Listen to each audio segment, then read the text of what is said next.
Rũcinĩ rwa muthenya wa kana thaa 1:45 ndege ĩno ya rũhonge rwa UNICEF ĩkuĩte njanjo kuma bũrũri wa Faranja nĩguo ĩhutirie thĩ kĩharo-inĩ kĩa ndege kĩa Jomo Kenyatta ĩkĩamũkĩrwo nĩ maabitha a ministry ya ũgima wa mwĩrĩ, arũgamĩrĩri a Faranja oro hamwe na rũhonge rwa UNICEF.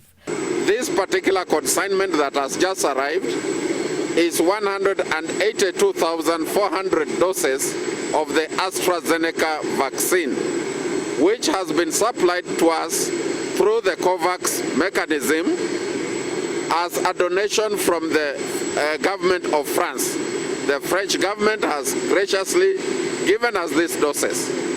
Uteithio ũyũ ũrĩa ũkĩte thikũ 18 thutha wa Kenya kwamũkĩra njanjo ingĩ kuma bũrũri wa Denmark ũrongerera mwĩhoko wa Kenya gũkinyĩrwo nĩ njanjo nĩguo bũrũri ũkinyĩre ũhoti wa maũndũ gũcokereria ũrĩa mabatiĩ. This morning nearly 500,000 Kenyans are now fully vaccinated.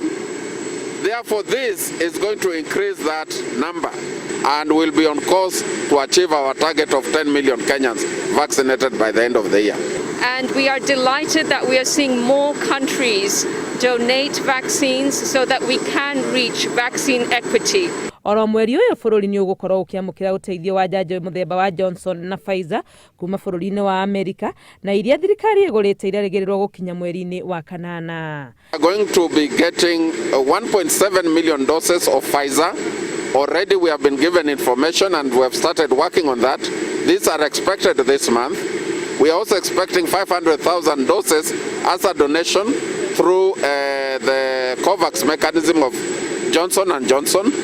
And then the consignment that the government has procured through the African Union, we are now scheduled for August. Mĩhang'o ya ũheani wa njanjo ĩgĩtwarithagio, mũingĩ wa bũrũri nĩ ũririkanĩtie bata wa gũthiĩ na mbere kwĩgitĩra na njĩra ya gũtĩa mawatho marĩa magathĩkĩtwo ma ũgima wa mwĩrĩ.